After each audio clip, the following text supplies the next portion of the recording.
Hai, Assalamualaikum warahmatullahi wabarakatuh. Kembali lagi bersama saya Sadat Mardia dengan NIM 221330063.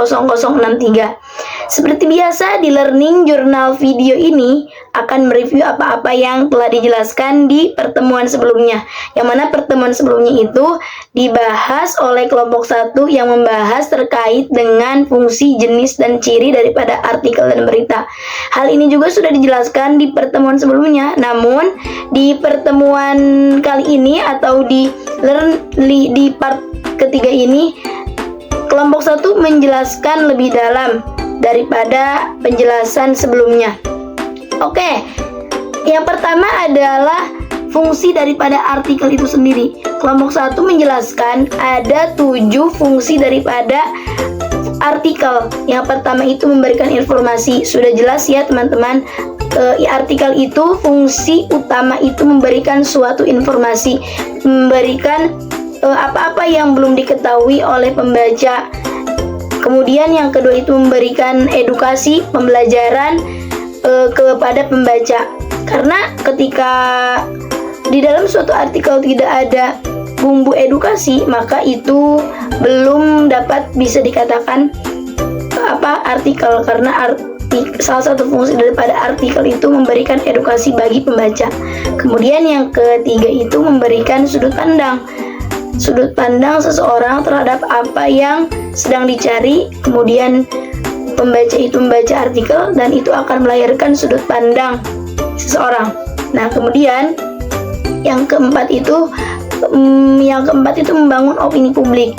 Di dalam artikel itu adanya opini-opini oleh penulis, yang mana opini itu tidak menghilangkan suatu fakta dan data. Kemudian yang kelima itu mempromosikan layanan atau produk. Ketika suatu perusahaan memiliki produk usaha atau produk yang akan dijual, maka itu akan dipromosikan di dalam sebuah artikel atau layanan-layanan tertentu. Nah, kemudian yang keenam itu membranding atau meningkatkan branding produk atau meningkatkan branding seseorang, yang mana dijadikan sebuah artikel di dalamnya. Nah, kemudian yang ketujuh itu meningkatkan traffic situs web, karena di web-web sebut itu adanya artikel yang mana itu akan meningkatkan traffic daripada situs web tersebut. Nah, selanjutnya adapun jenis-jenis daripada artikel yang dijelaskan oleh kelompok 1 itu ada 4.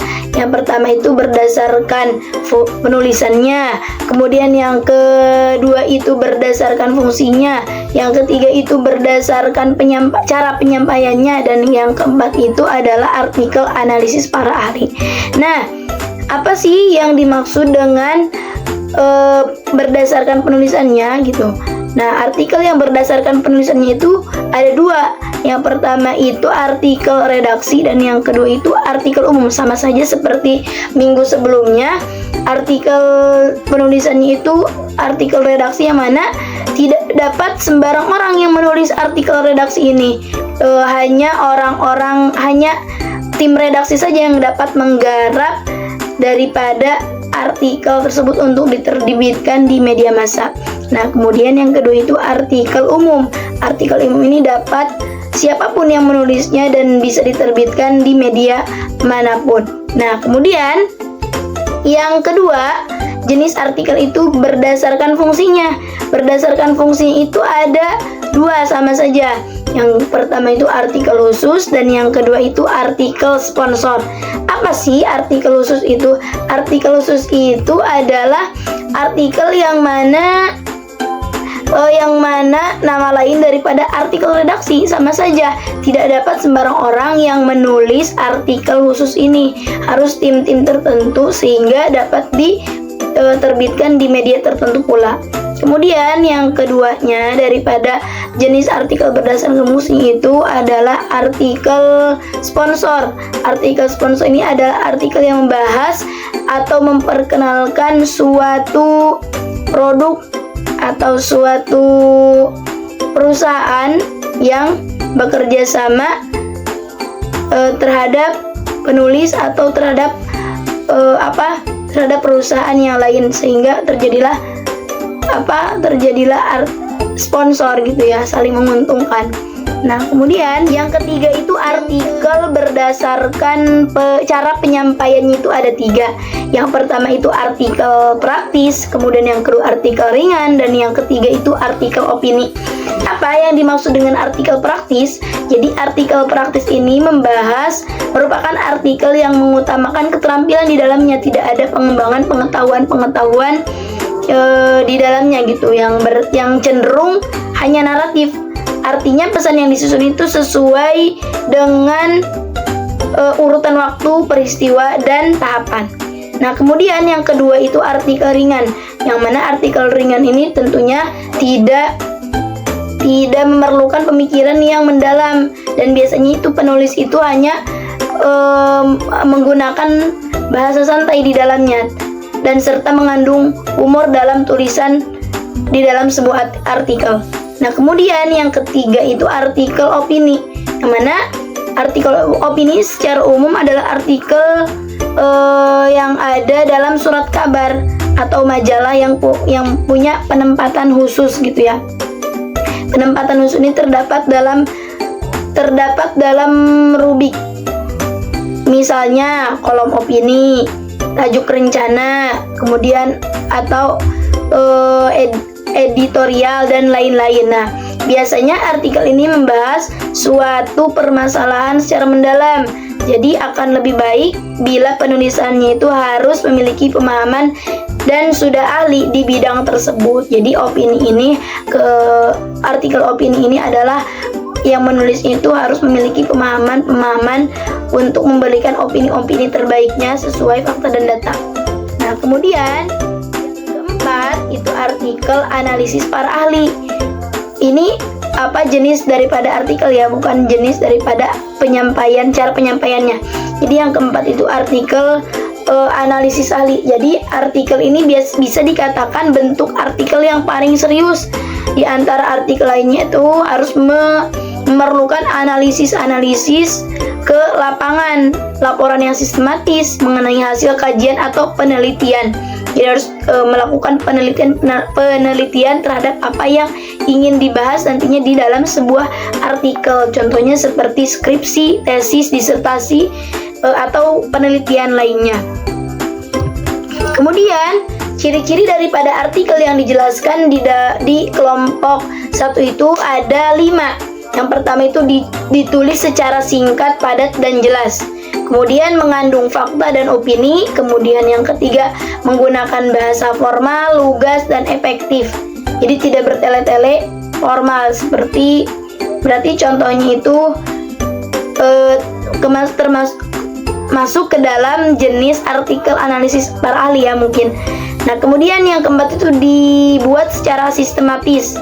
Secara sistematis di dalamnya ada menggunakan penelitian dan pokoknya secara sistematis gitu ya. Kemudian yang kelima itu bersifat faktual dan informatif ya. Tentunya artikel ini harus bersifat fakta dan bersifat informasi juga untuk penyampaian informasi kepada si pembaca. Nah, selanjutnya tadi sudah jelas penjelasan daripada artikel. Yang pertama itu ada jenis, kemudian ada fungsi, dan yang ketiga itu ada ciri-ciri daripada artikel. Yang selanjutnya, pembahasan selanjutnya adalah berita. Yang mana fungsi daripada berita ini ada 6 yang dijelaskan oleh kelompok 1. Yang pertama itu informasi tentu. Berita ini adalah penyampaian informasi yang fakta gitu ya. Tidak mungkin fungsi daripada berita ini tidak mungkin tidak adanya informasi. Nah, kemudian yang kedua itu mengedukasi dan mencerahkan, memberikan suatu pembelajaran dan mencerahkan apa yang belum diketahui oleh si pembaca. Nah, kemudian yang ketiga itu mengawasi kekuasaan. Jadi berita ini dapat mengawasi pemerintahan dengan memberikan berita-berita yang faktual dan aktual dan yang benar gitu ya. Kemudian yang keempat itu membangun opini publik. Jadi opini publik itu sesuai data-data yang ada, kemudian dijadikanlah berita yang kemarin sempat viral itu seperti film daripada Dirty Vote ya, yang mana itu kan opini seseorang ya, daripada nggak semuanya menyampaikan, itu hanya beberapa orang dan disampaikan itu sesuai data yang ada gitu. Kemudian yang kelima itu menghubungkan masyarakat. Jadi masyarakat bisa terhubung di dalam sebuah berita. Jadi masyarakat memiliki keluhan apa, memiliki apa, masalah-masalah di dalam sebuah perkampungan gitu, bisa diberitakan, dan itu adalah salah satu penghubung antara masyarakat dan masyarakat lainnya. Kemudian yang kelima itu menghibur. Tentu di dalam sebuah berita itu ada hiburan-hiburan yang menarik gitu ya. Nah, kemudian jenis daripada berita yang kemarin dijelaskan itu hanya ada berapa itu? Nah, ada 3 ya. Kalau sekarang itu ada 5. Yang pertama itu straight news. Kemarin itu ada 4. Kemarin itu ada 4. Ada straight news, soft news, kemudian in-depth news dan feature news. Nah, kalau di sini di kelompok satu ini dijelaskan ada 5 jenis daripada berita. Yang pertama straight news, sudah jelas berita yang di dalamnya itu berita yang ini ya, yang berat. Kemudian langsung, jenis berita itu biasanya secara to the point gitu, tidak bertele-tele sifatnya itu. Kemudian ada opini news. Opini news itu apa sih? Itu merupakan berita pendapat seseorang yang memberikan laporan kepada halayak umum menurut pandangannya sesuai data yang ada gitu. Kemudian yang ketiga itu ada interpretasi news, yang mana jenis berita tersebut merupakan perkembangan daripada straight news. Jadi interpretasi news ini adalah perkembangan berita daripada berita yang berat, itu berita straight news. Yang mana perkembangan di sini maksudnya adanya penambahan informasi daripada latar belakang dan mewawancarai secara mendalam. Kemudian yang keempat itu ada in-depth news atau depth news, yang mana sama saja ini berita yang diberikan itu lebih mendalam, maksudnya berita yang dikembangkan dengan pengalaman, dengan pendalaman hal-hal yang ada di bawah suatu permukaan. Maksudnya yaitu adanya berita kemudian dijadikan berita yang lebih penting gitu, sehingga dihadirkan korban, dihadirkan saksi, sehingga dibahas secara mendalam. Kemudian yang terakhir itu ada investigasi news. Investigation news ini hampir mirip-mirip sebetulnya. Investigasi news kalau menurut pemahaman saya itu in-depth news itu suatu cara untuk investigasi ini adalah suatu cara untuk menemukan berita daripada in-depth news gitu. Jadi investigasi itu kan meninvestigasi ya. Jadi ditanya secara mendalam untuk menemukan berita in-depth news yang lebih mendalam itu. Namun di sini in-depth news ini adalah liputan penyelidikan, maksudnya berita yang dikembangkan itu berdasarkan penelitian atau penyelidikan daripada berbagai sumber. Itu sebetulnya sama saja seperti minggu sebelumnya, namun karena banyaknya pandangan-pandangan dan para ahli gitu, jadi berbeda.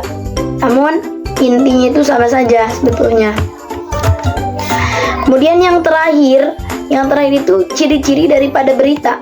Ciri-ciri daripada berita itu ada 7. Yang pertama itu bersifat faktual dan aktual, mengandung unsur 5W1H, udah pasti. Yang ketiga itu menggunakan bahasa yang menarik, peristiwa yang disusun secara jelas kronologisnya, kemudian menggunakan kalimat yang singkat, padat, dan jelas, terdapat sumber berita yang dapat dipertanggungjawabkan, dan yang terakhir itu judul berita itu mewakili isi berita, yang mana ada metode atau piramida terbalik ya, sehingga si judul itu dapat mewakili isi. Jadi judulnya menarik, pasti dalamnya itu udah menarik walaupun belum tentu menarik gitu. Mungkin itu saja yang dapat saya sampaikan. Mohon maaf apabila ada kekurangan, karena karena saya dalam tahap belajar ya, sama-sama belajar ya teman-teman. Mungkin saya akhiri. Thank you. Wassalamualaikum warahmatullahi wabarakatuh.